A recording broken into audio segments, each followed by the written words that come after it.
आज के लेक्चर में हम लोग रेडिएंट फोर्स और रेडिएंट प्रेशर का कैलकुलेशन करेंगे। क्वेश्चंस ये है बाबू कि अगर किसी सरफेस पर फोटोन फॉल होगा तो इस फोटोन के फॉल होने के कारण इस सरफेस पे कितना फोर्स या कितना प्रेशर एक्सर्ट होगा। फोटोन के फॉल होने के कारण जो फोर्स सरफेस के ऊपर एक्सर्ट होगा उस फोर्स को हम रेडिएंट फोर्स कह रहे हैं, और जो प्रेशर एक्सर्ट होगा उस प्रेशर को हम लोग रेडिएंट प्रेशर कह रहे हैं। कोई दिक्कत नहीं होगा। तो क्वेश्चन समझ में आना चाहिए कि हम लोग को पूछ क्या रहा है। जैसे ही फोटोन सरफेस पे फॉल होगा तो सरफेस पे फोर्स एक्सर्ट करेगा, उस फोर्स को हम लोग बोल रहे हैं रेडिएंट फोर्स, और उस फोर्स के कारण जो प्रेशर एक्सर्ट होगा यूनिट एरिया में उस प्रेशर को हम लोग बोलेंगे क्या, रेडिएंट प्रेशर। ठीक, ध्यान से समझिए इस क्वेश्चन को, काफी इंपॉर्टेंट क्वेश्चन है। जेईई में यहां से क्वेश्चन आपसे पूछा जा सकता है।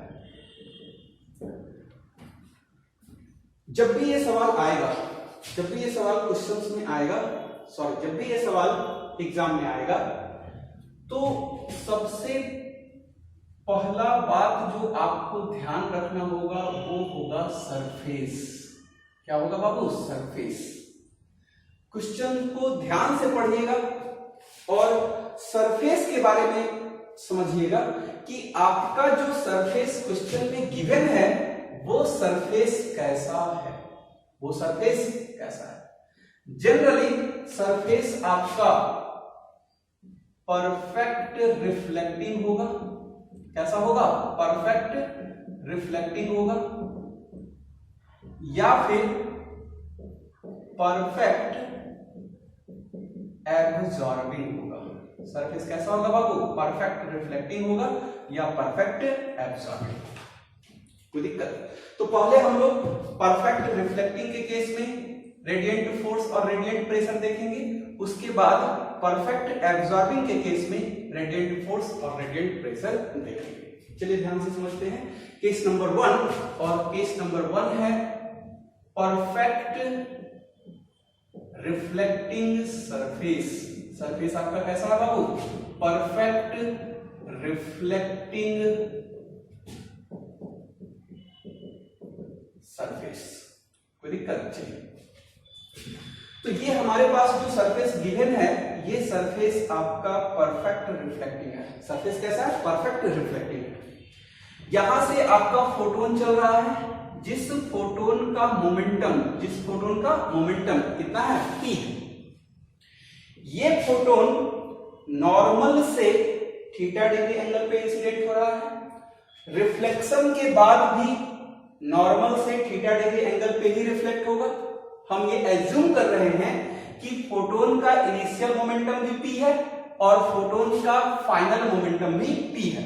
मोमेंटम के मैग्नीट्यूड की बात कर रहे हैं बाबू, तो फोटोन का इनिशियल मोमेंटम भी p और फोटोन का फाइनल मोमेंटम भी p, क्योंकि हमारे पास जो सरफेस है वो हम कैसा एज्यूम कर रहे हैं, परफेक्ट रिफ्लेक्टिंग सरफेस एज्यूम कर रहे हैं। कोई दिक्कत? चलिए, अब हम समझते हैं कि फोर्स कैसे कैलकुलेट करेंगे। थोड़ा सा मैकेनिक्स को ध्यान दीजिए। मैकेनिक्स में हम आपको ये न्यूमेरिकल्स समझाए थे और बोले थे कि इसको आप याद रखना, मॉडर्न फिजिक्स में आकर के आपका यूज होगा। हम वहां पे समझाए थे कि इस केस में change in momentum is equals to कितना होता है, 2p cos theta. Change in momentum का वैल्यू कितना, 2p cos theta. Change in momentum कितना, 2p cos थीटा। अगर किसी को समझ में नहीं आ रहा है तो यहां पे थोड़ा सा हम एक्सप्लेन कर दे रहे हैं, हालांकि ये बात अच्छी तरीके से बताया हुआ है मैकेनिक्स के अंदर। यहां से अगर हम इनिशियल मोमेंटम की बात करें तो इनिशियल मोमेंटम आप लिख सकते हैं क्या बाबू, ध्यान से देखिए। इनिशियल मोमेंटम को हम लिख सकते हैं, इसका एक कंपोनेंट चलेगा p cos theta i cap, plus इसका एक कंपोनेंट ऊपर की तरफ चलेगा और वो होगा p sin theta j cap. कोई दिक्कत नहीं है। चलिए इसको देखिए, ये जो फाइनल मोमेंटम होगा अब इस फाइनल मोमेंटम का अगर हम कंपोनेंट देखें तो फाइनल मोमेंटम का जो कंपोनेंट होगा, एक कंपोनेंट इधर चलेगा, मतलब ये कि p cos थीटा माइनस आई कैप प्लस एक कंपोनेंट ऊपर की तरफ चलेगा और वो होगा p sin थीटा जे कैप। कोई दिक्कत नहीं ना। चलिए अब हमको देखना है चेंज इन मोमेंटम। तो चेंज का मतलब हम लोग सारे बच्चे जानते हैं, चेंज का मतलब होता है फाइनल माइनस इनिशियल। कोई दिक्कत? अब फाइनल में से इनिशियल को अगर हम सब्ट्रैक्ट करेंगे तो देखिए यहां पे क्या लिख सकते हैं, minus of p cos theta i cap plus p sin theta J cap minus p cos theta i cap plus p sin theta J cap. कोई दिक्कत? इसको अगर हम सॉल्व करेंगे तो हम आगे लिख सकते हैं minus of p cos theta i cap plus of p sin theta J cap minus of p cos theta i cap minus of p sin theta J cap. तो यहां से ये p sin थीटा जे cap और ये p sin theta जे cap cancel out हो जाएगा। तो हम यहां से लिख सकते हैं कि change in momentum is equal to minus of 2p cos theta i cap. हमें यहां से मैग्नीट्यूड से मतलब है, तो magnitude of change in momentum कितना होगा, तो magnitude of change in momentum is equal to क्या लिखेंगे, 2p cos theta. Modern physics में आपको इतना करना नहीं है, ये हम लोगों को पहले से पता है कि चेंज इन मोमेंटम का वैल्यू कितना होता है, 2p cos थीटा होता है। तो हम यहाँ पे डायरेक्ट लिखे हैं कि change in momentum is equal to 2p cos theta. अभी बात बताओ, हमें चेंज इन मोमेंटम कैलकुलेट करना है या फोर्स कैलकुलेट करना है? फोर्स कैलकुलेट करना है। तो हम लोग न्यूटन्स का सेकंड लॉ जानते हैं सारे बच्चे, और न्यूटन्स का सेकंड लॉ कहता है कि force is equals to change in momentum divided by time. कोई दिक्कत नहीं ना। तो हम यहां से लिख सकते हैं force is equals to change in momentum. तो चेंज इन मोमेंटम का वैल्यू पुट कर दीजिए 2p cos theta divided by t। कोई दिक्कत नहीं होगा। चलिए आगे जरा देखिए, F is equal to 2/t। ये क्या है बाबू, मोमेंटम, और मोमेंटम ऑफ फोटोन हम लोग जानते हैं, मोमेंटम ऑफ फोटोन कितना होता है, E/c। मोमेंटम ऑफ फोटोन कितना, E/c। थोड़ा सा अगर देखें कि सर ये कैसे आया E/c, तो जरा समझिए यहां ध्यान से। हम लोग एनर्जी इक्विवेलेंस रिलेशन जानते हैं, E is equal to mc²। mc² को हम लोग चाहे तो लिख सकते हैं mc into c। Mass into velocity, mass into velocity क्या होता है, मोमेंटम। तो हम यहाँ पे mc के जगह पे लिखे हैं मोमेंटम इंटू c। तो यहां से मोमेंटम इज इक्वल टू क्या होगा, E/c। कोई दिक्कत नहीं। चलिए इसी वैल्यू को हम यहाँ पुट कर दे रहे हैं, तो E/c इंटू cos थीटा। यहां तक कोई दिक्कत नहीं होना चाहिए। अब थोड़ा सा इसको हम रीअरेंज कर रहे हैं, जरा देखिए कैसे। F is equals to 2/c E/t cos theta. ये आपका क्या है बाबू, एनर्जी, और ये क्या है, टाइम। एनर्जी बाय टाइम पिछले क्लास में पढ़ा है, मैकेनिक्स में भी पढ़ा हुआ है, क्या होता है, पावर।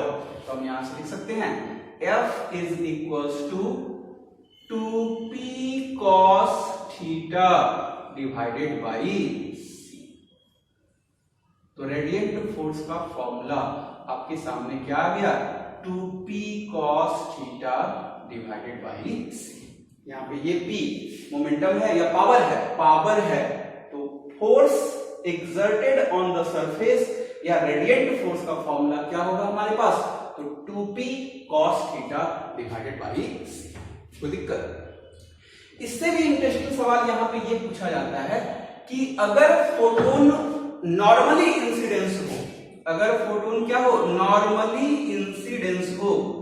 10th क्लास में पढ़े होंगे बाबू, नॉर्मल इंसिडेंस के केस में थीटा इज इक्वल टू क्या होगा, 0।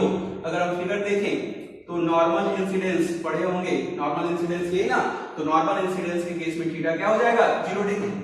और जब थीटा 0 डिग्री हो जाएगा तो cos 0 1, और जैसे ही cos 0 1 होगा तो तो रेडिएंट फोर्स का value F is equal to क्या होगा 2P डिवाइडेड बाई C। कोई दिक्कत? तो ये है कैलकुलेशन ऑफ रेडिएंट फोर्स किस केस में? परफेक्ट रिफ्लेक्टिंग सरफेस के केस में। परफेक्ट रिफ्लेक्टिंग सरफेस के केस में थीटा डिग्री एंगल पे अगर फोटोन फॉल होगा तो रेडिएंट फोर्स का value 2P cos theta by C होगा, और अगर नॉर्मल इंसिडेंस होगा तो थीटा का वैल्यू 0 हो जाएगा, और उस केस में रेडिएंट फोर्स का वैल्यू कितना होगा 2P डिवाइडेड बाई C। तो दिक्कत नहीं किसी को? चलिए अब जरा ध्यान से समझिए आगे। अगर हमें प्रेशर निकालना है, क्या निकालना है बाबू? प्रेशर। तो अगर हमें प्रेशर निकालना है तो हम यहां से लिख सकते हैं कि प्रेशर इज इक्वल्स टू क्या होता है? फोर्स पर यूनिट एरिया। फोर्स पर यूनिट एरिया। तो हम यहां से कह सकते हैं कि radiant pressure is equals to force का फॉर्मूला तो पहले से पता है 2P cos theta divided by C, और ये आपका क्या हो गया? एरिया।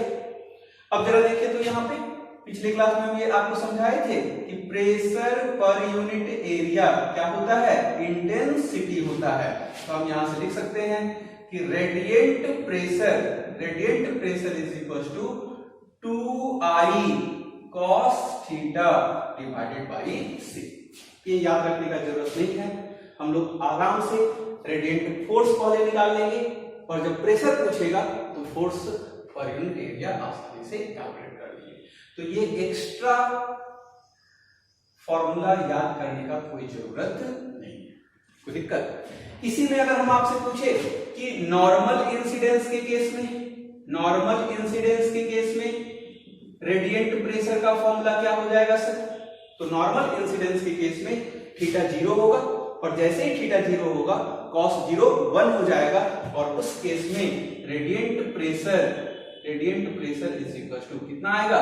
तो 2I डिवाइडेड बाई C। कोई प्रॉब्लम नहीं होना चाहिए। तो ये था रेडिएंट फोर्स और रेडिएंट प्रेशर का कैलकुलेशन किस केस में? तो परफेक्ट रिफ्लेक्टिंग सरफेस के केस में। किस केस में बाबू? परफेक्ट रिफ्लेक्टिंग सरफेस के केस में। कोई दिक्कत नहीं होना चाहिए। अब हम इसका सेकंड पार्ट समझने का प्रयास करते हैं। इसके सेकंड पार्ट में क्या है? तो इसका सेकंड पार्ट है कि अगर आपके पास सरफेस परफेक्ट एब्जॉर्बिंग हो जाए। सरफेस कैसा हो गया बाबू? Perfect absorbing. तो परफेक्ट एब्जॉर्बिंग के केस में चेंजिंग कहां होगा सर? उसी को हम लोग जरा देखते हैं। चलिए बहुत आसान है, ध्यान दीजिए। जैसे ही आपका परफेक्ट एब्जॉर्बिंग सरफेस होगा, परफेक्ट एब्जॉर्बिंग सरफेस, दूसरा केस क्या है? Perfect absorbing surface. तो परफेक्ट एब्जॉर्बिंग सरफेस की अगर हम बात करें तो जैसे ही ये फोटोन फॉल होगा, ये पूरा का पूरा फोटोन एब्जॉर्ब कर लिया जाएगा, और जब ये एब्जॉर्ब हो जाएगा, जब इसका मोमेंटम एब्जॉर्ब हो जाएगा, तो इस केस में चेंज इन मोमेंटम का वैल्यू 2P cos थीटा होगा या P cos थीटा। क्या लिखेंगे? P cos theta. क्या लिखेंगे बाबू? P cos theta. कोई दिक्कत नहीं ना? अब जैसे ही आपका P cos थीटा होगा तो सारा फॉर्मूला आपका चेंज हो जाएगा। फॉर्मूला क्या आ जाएगा? तो आप आसानी से बोल सकते हैं radiant force is equals to, बोलिए 2P cos theta by C के जगह पे क्या होगा? P cos theta by C। और नॉर्मल इंसिडेंस के case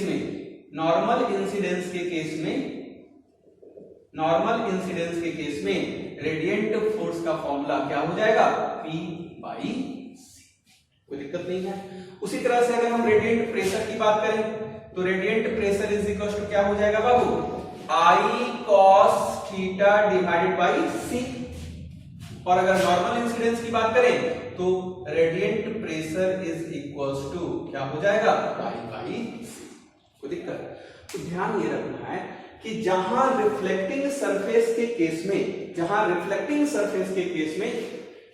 radiant force 2P cos theta by C है, वहीं परफेक्ट एब्जॉर्बिंग सरफेस के केस में रेडिएंट फोर्स का value P cos theta by C है। कोई दिक्कत नहीं होगा। कभी कभी जे एडवांस में आपसे ये क्वेश्चन किया जा सकता है कि हमारे पास एक जो सरफेस है वो एक रियल सरफेस है। सरफेस कैसा है बाबू? Real surface. और इस रियल सरफेस के साथ कंडीशंस क्या है कि x% रिफ्लेक्टिंग है। कैसा है बाबू? x% रिफ्लेक्टिंग है।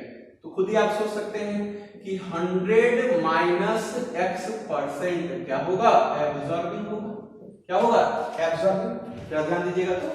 तो इस केस में अगर आपसे कोई पूछे कि रेडिएंट फोर्स का फॉर्मूला बताइए क्या होगा, तो हम लोग लिखेंगे x% रिफ्लेक्टिंग है और रिफ्लेक्टिंग के केस में क्या लिखेंगे? 2p cos theta by c plus absorbing कितना है? 100 माइनस x%। तो हम यहां से लिखेंगे 100 minus x% of p cos theta by c। और अगर नॉर्मल इंसिडेंस की बात करें तो नॉर्मल इंसिडेंस के केस में फॉर्मूला थोड़ा सा चेंज होगा। हम लोग क्या लिखेंगे? तो f is equals to x% of 2p by c plus 100 minus x% of p by c। कोई दिक्कत नहीं होगा। जैसे सपोज करो कि आपसे पूछा कि एक सरफेस है, ये आपका एक सरफेस है जो 40% रिफ्लेक्टिंग है। रिफ्लेक्टिंग कितना है बाबू? 40%। तो आप ही बताइए कि जब 40% रिफ्लेक्टिंग होगा तो एब्जॉर्बिंग कितना होगा? 60%। तो पूछ रहा है कि बताइए रेडिएंट फोर्स का वैल्यू क्या होगा अगर नॉर्मल इंसिडेंस है तो नॉर्मल इंसिडेंस के केस में 40% रिफ्लेक्टिंग जैसे ही कहा तो 60% क्या है? एब्जॉर्बिंग है। 60% क्या है? एब्जॉर्बिंग है। तो उस केस में रेडिएंट फोर्स का अगर फॉर्मूला देखेंगे तो 40% of 2p by c plus 60% of p by c। कोई दिक्कत? मान लो आपसे कहा कि एक सरफेस है 30% एब्जॉर्बिंग, 30% एब्जॉर्बिंग। तो जैसे ही कहा 30% एब्जॉर्बिंग, इसका मतलब है 70% क्या है? रिफ्लेक्टिंग है। अगर नॉर्मल इंसिडेंस के केस में आपसे रेडिएंट फोर्स पूछ रहा है तो आप आसानी से लिख सकते हैं radiant force is equal to 70% of 2p by c plus 30% of p by c। कोई दिक्कत नहीं होगा। तो ये था आपका कैलकुलेशन ऑफ रेडिएंट फोर्स और radiant pressure on the surface. एक बार थोड़ा सा इसको रिवाइज कर लेते हैं, उसके बाद हम लोग फिर न्यूमेरिकल्स पे आ जाते हैं। ठीक ना? चलिए देखिए कैलकुलेशन ऑफ रेडिएंट फोर्स और रेडिएंट प्रेशर। जैसे ही आपसे रेडिएंट फोर्स और रेडिएंट प्रेशर का क्वेश्चन पूछेगा बाबू, सबसे पहले सरफेस को आप ध्यान रखेंगे। हम सरफेस को यहां कैटेगराइज कर रहे हैं। सरफेस आपका 100% रिफ्लेक्टिंग है, 100% रिफ्लेक्टिंग है। इसका मतलब 0% क्या है? एब्जॉर्बिंग है। दूसरा जो सरफेस होगा उसमें क्या है? 100% एब्जॉर्बिंग है। इसका मतलब है 0% क्या है? रिफ्लेक्टिंग है। और एक जो सरफेस है उसमें हम कह रहे हैं कि x% रिफ्लेक्टिंग है। इसका मतलब क्या है बाबू? 100 माइनस x% क्या है? एब्जॉर्बिंग है। कोई दिक्कत नहीं ना? इस केस में रेडिएंट फोर्स का वैल्यू क्या होगा? तो radiant force is equal to हम लोग जानते हैं, क्योंकि 100% रिफ्लेक्टिंग है, इस वजह से 100% of 2p cos theta by c plus 0% of p cos theta by c। अगर हम इसकी और आगे बात करते हैं तो हम यहां से लिखेंगे f इज इक्वल्स टू और इसी में अगर नॉर्मल इंसिडेंस की बात करेंगे थीटा 0 डिग्री हो जाएगा, तो radiant force is equal to 2p/c। कोई दिक्कत नहीं ना। जब 100% एब्जॉर्बिंग होगा उस केस में क्या होगा बाबू, तो हम आसानी से लिख सकते हैं F is equal to 0% 2p cos θ/c plus 100% p cos θ/c। इसको और आगे लिखेंगे तो F इज इक्वल टू क्या होगा, p cos θ/c, ये वाला पूरा का पूरा टर्म कितना 0। तो यहां से रेडिएंट फोर्स का फॉर्मूला क्या आएगा, p cos θ/c। और जब नॉर्मल इंसिडेंस के केस में देखेंगे तो नॉर्मल इंसिडेंस के केस में थीटा 0 डिग्री होगा और F इज इक्वल टू आपका आएगा p/c। कोई दिक्कत नहीं। तो ज्यादातर जो पॉपुलर क्वेश्चन है वो या तो ये है या फिर ये है।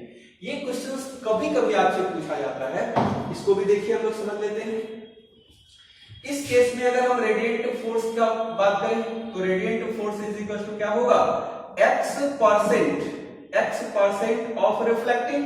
तो रिफ्लेक्टिंग के केस में 2p cos θ/c plus 100 minus x percent absorbing p cos θ/c।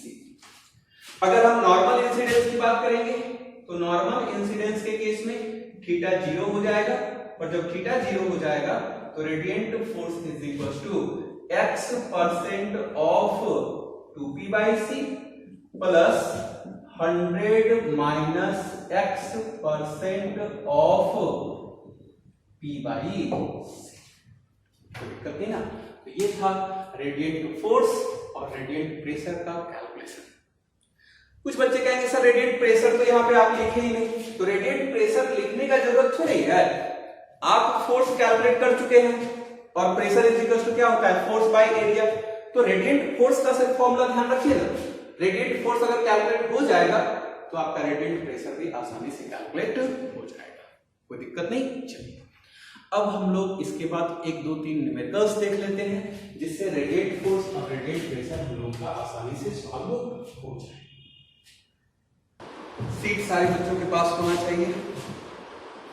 कुछ बच्चे बोल रहे थे कि सर हम सीट कहाँ से डाउनलोड करेंगे या सीट मेरे पास नहीं है, तो ध्यान दीजिएगा जहाँ पे आप वीडियो देख रहे हैं वहाँ पे डिस्क्रिप्शन में जाएंगे। डिस्क्रिप्शन में जाएंगे तो आपको 2 तरह का पेज मिलेगा, उसको आप डाउनलोड कर लीजिए। एक पेज आपका नोट्स का मिलेगा और एक पेज आपका सॉल्यूशन का मिलेगा। तो दोनों पेज को आप अच्छे से डाउनलोड कर लीजिए और डाउनलोड करने के बाद आप उसका या तो प्रिंट आउट निकाल लीजिए या फिर आप अपना फेयर कॉपी बना लीजिए। ठीक, चलिए देखिए। अब है क्वेश्चन नंबर 5। क्वेश्चन नंबर 5 ध्यान दीजिएगा। क्वेश्चन नंबर 5 क्या कहता है बाबू कि a parallel beam of monochromatic light of wavelength 500 nanometer is incident normally। इसका मतलब है कि क्वेश्चन में इंसिडेंस कैसा है, तो नॉर्मल इंसिडेंस। क्वेश्चन में क्या कहा है, नॉर्मल इंसिडेंस। क्वेश्चन में क्या कहा, normal incidence on A perfectly absorbing surface. Surface कैसा है बाबू, तो सरफेस है आपका परफेक्टली एब्जॉर्बिंग या परफेक्ट एब्जॉर्बिंग। कोई दिक्कत नहीं ना। चलिए अब जरा आगे देखिए। वेवलेंथ आपका दिया हुआ है, वेवलेंथ आपका दिया हुआ है 500 नैनोमीटर। वेवलेंथ का यूज होगा तो यूज करेंगे, नहीं यूज होगा तो कोई दिक्कत नहीं है। आगे कह रहा है कि पावर कितना है, तो पावर इज इक्वल टू दिया हुआ है 10 वाट। पूछा क्या है बाबू, तो पूछा है कि find the force exerted by the light beam on the surface. तो सरफेस के ऊपर रेडिएंट फोर्स का वैल्यू क्या होगा। तो हम लोग को पहले से पता है परफेक्ट एब्जॉर्बिंग और नॉर्मल इंसिडेंस के केस में रेडिएंट फोर्स का फॉर्मूला क्या है, P/C। तो यहां से आप आसानी से देख सकते हैं force is equal to 10 divided by c का वैल्यू सारे बच्चे को पता है 3 इंटू 10 टू पावर 8। यहां से F इज इक्वल टू आएगा 3.33 इंटू 10 रेज़ टू पावर -8। कोई दिक्कत नहीं ना। चलो क्वेश्चन नंबर 6 देखते हैं, ध्यान दीजिएगा जरा। क्वेश्चन नंबर 6, क्वेश्चन नंबर 6 क्या कह रहा है कि a beam of white light is incident normally. इसका मतलब इस क्वेश्चन में भी नॉर्मल इंसिडेंस का बात हुआ है। बात किसका है बाबू? Normal incidence. आगे क्या कर रहा है वो समझिए। On a plane surface absorbing 70% of light and reflecting the rest. इसका मतलब क्या दिया हुआ है? 70% सरफेस कैसा है? सरफेस है 70% एब्जॉर्बिंग। सरफेस कैसा है? 70% एब्जॉर्बिंग। तो 30% क्या लिखेंगे? रिफ्लेक्टिंग। 30% रिफ्लेक्टिंग। कोई दिक्कत नहीं यहां तक। अब आपसे पूछा गया है कि find the force exerted by it on the surface. Radiant force का वैल्यू आपसे पूछा गया है। 30% रिफ्लेक्टिंग है तो हम यहां से लिख सकते हैं 30% of 2p by c plus 70% absorbing है तो 70% ऑफ p by c। इसको अगर आगे सॉल्व करेंगे तो 30% divided by 100 2p by c plus 70% p by c। इसको हम लोग लिख सकते हैं 60p by 100c plus 70p by 100c। इसको हम लोग लिख सकते हैं 130p डिवाइडेड बाय 100c। इसको हम लोग आगे लिख सकते हैं 1.3p by c। यहां से रेडिएंट फोर्स का वैल्यू क्या आएगा? तो 1.3 पावर गिवन है क्वेश्चन में, पावर दिया हुआ है आपका 10 वाट, तो 10 डिवाइडेड बाई c और c का वैल्यू कितना है? 3 इंटू 10 रेज़ टू पावर 8। जब इसको सॉल्व करेंगे जरा देखिए ध्यान से 1.3 है तो हम इसको लिख सकते हैं divided by 3 into 10 raise to power 8। तो ये और ये आपका कैंसिल आउट हो गया। F is equals to 13 by 3 into 10 raised to power minus 8। यहाँ से इसको लिख सकते हैं 4.33 into 10 raised to power minus 8। कोई दिक्कत नहीं ना। ये था आपका क्वेश्चन नंबर 5 और ये आपका क्वेश्चन नंबर 6। ठीक, एक क्वेश्चन और डिस्कस करते हैं। आपका जो प्रैक्टिस क्वेश्चंस का सीट दिया हुआ है, आपका जो प्रैक्टिस क्वेश्चंस का सीट दिया हुआ है उसमें एक क्वेश्चंस है, उसको जरा हम लोग देख लेते हैं।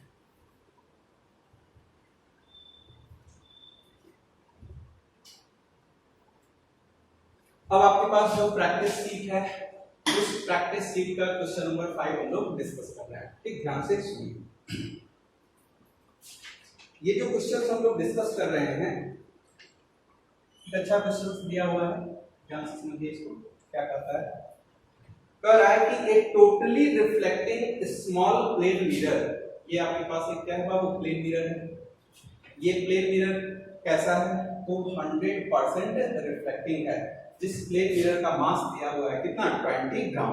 20 ग्राम मास है, इसका मतलब m = 20 into 10 raised to power -3 kg लिख सकते हैं। जैसे ही क्वेश्चन बच्चा देखता है तुरंत उसके मन में सवाल आता है कि सर इस मिरर के पास चूंकि मास है तो फिर ये मिरर यहाँ प्लेस कैसे रह सकता है हॉरिजॉन्टल पोजीशन में? इसके पास चूंकि मास है तो नीचे की तरफ एक फोर्स लगेगा mg और उस mg के कारण ये मिरर कहाँ चला आएगा? नीचे चला आएगा। थोड़ा सा ध्यान दीजिए, आगे समझ में आ जाएगा। अब कह रहा है कि इस मिरर के नीचे एक लेंस रखा हुआ है और इस लेंस के नीचे एक लाइट सोर्स है। यहां से लाइट बाहर निकल रहा है या फोटोन बाहर निकल रहा है, इस तरीके से फिगर में दिखाया गया है। तो जरा सोच समझ के बताइए कि इस रिफ्लेक्टिंग सरफेस पे जो फोटोन इंसिडेंट हो रहा है वो फोटोन किस तरह से इंसिडेंट हो रहा है। तो सारे बच्चे को यहाँ पे क्लियर हो गया होगा कि ये जो इंसिडेंस है वो इंसिडेंस कैसा है, नॉर्मल इंसिडेंस। इंसिडेंस कैसा है बाबू, नॉर्मल इंसिडेंस। तो आपका ये बात क्लियर हो गया नॉर्मल इंसिडेंस, और ये बात क्लियर हो गया 100% रिफ्लेक्टिव। आगे क्वेश्चन में क्या करता है वो समझिए, कह रहा है कि assume that there is no absorption in the lens, lens किसी भी तरह के फोटोन को एब्जॉर्ब नहीं कर रहा है, and 30% of the light emitted by the source goes through the lens। ध्यान से सुनिए, इस सोर्स से जितना भी लाइट बाहर निकल रहा है सारा का सारा लाइट लेंस से पास नहीं हो रहा है, लेंस से सिर्फ और सिर्फ कितना परसेंट लाइट पास हो रहा है, 30% लाइट ही पास हो रहा है। इसका मतलब है कि सोर्स का जो भी पावर गिवन है, सोर्स का जो भी पावर गिवन होगा वो पूरा का पूरा पावर लेंगे या सिर्फ और सिर्फ उसका 30% ही लेंगे, सिर्फ और सिर्फ उसका 30% ही लेंगे, तो दिक्कत नहीं है। आगे आपसे पूछा क्या है वो समझिए, पूछा है कि find the power of the source needed to support the weight of the mirror. ध्यान दीजिएगा जरा, अभी अभी आपके मन में जो डाउट्स हुआ था कि सर इसके पास क्योंकि अपना मास है तो नीचे की तरफ एक फोर्स लगेगा mg, और उस mg के कारण ये मिरर कहां चला आएगा, नीचे चला आएगा। तो जरा ध्यान से देखिए, चूंकि फोटोन इस पे इंसिडेंट हो रहा है, चूंकि फोटोन इस पे इंसिडेंट हो रहा है तो इस मिरर के ऊपर एक फोर्स लग रहा है, एक फोर्स लग रहा है, और वो फोर्स कौन सा है, रेडिएंट फोर्स। कौन सा फोर्स है बाबू, रेडिएंट फोर्स है। किस डायरेक्शन में है, अपवर्ड डायरेक्शन में, कोई दिक्कत। और इस मिरर के ऊपर एक और फोर्स लग रहा है नीचे की तरफ, वो क्या है बाबू, तो वो इसका वेट है, और वेट किसके बराबर, mg के बराबर। ये किधर है, डाउनवर्ड। अब जरा खुद ही सोच करके बताओ कि अगर ये मिरर हॉरिजॉन्टल पोजीशन में रखा हुआ है तो ये तभी संभव है जब ये रेडिएंट फोर्स का वैल्यू इसके बराबर हो जाए, के बराबर हो जाए, कोई दिक्कत। तो इसका कॉन्सेप्ट क्या लिखेंगे, radiant force must be equals to mg। और रेडिएंट फोर्स का फॉर्मूला हम लोग को पहले से पता है कि नॉर्मल इंसिडेंस और 100% रिफ्लेक्टिंग के केस में रेडिएंट फोर्स होता है 2p/c। तो 2p/c is equal to mg। यहां पे गलती होने का संभावना होगा p, जरा ध्यान दीजिए, 2p/c में हम p कंसीडर करेंगे या 30% ऑफ p कंसीडर करेंगे, तो हम यहां लिखेंगे 30% of p is equals to mg। इसको सॉल्व कर दीजिए जरा, तो 2/c 30% of p is equals to mg। तो यहां से देखिएगा ध्यान से, तो ये आपका आएगा 6p/10c is equals to mg। आपसे क्या पूछा है, पावर का वैल्यू पूछा है, तो पावर इज इक्वल्स टू क्या लिखेंगे, 10 mgc डिवाइडेड बाई 6।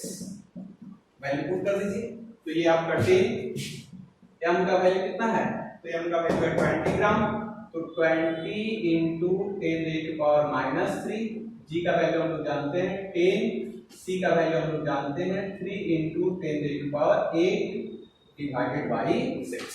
तो दिक्कत, इसको काट कूट लीजिए जरा, तो 3 से 2 टाइम्स कैंसिल हो जाएगा, 2 से ये 2 कैंसिल आउट हो जाएगा। अब यहां देखिए ये 10 है, ये है और ये है, इसको सॉल्व करेंगे अगर तो 10 इंटू 10⁻³ इंटू 10 इंटू 10⁸ तो यहां से आपका सॉल्व होगा 10⁸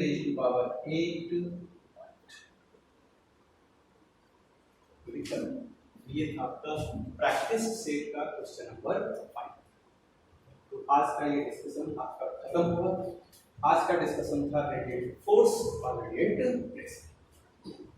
अगली क्लास में हम आपको समझाएंगे वर्क फंक्शन के बारे में और फोटो इलेक्ट्रिक इफेक्ट के बारे में। एक बार फिर से सुन लीजिए, जिन भी बच्चों के पास अपना सीट नहीं है वो डिस्क्रिप्शन बॉक्स में जाइए और डिस्क्रिप्शन में जाकर के नोट्स और सॉल्यूशन दो तरह का फाइल होगा, दोनों तरह के फाइल को आप डाउनलोड कर लीजिए।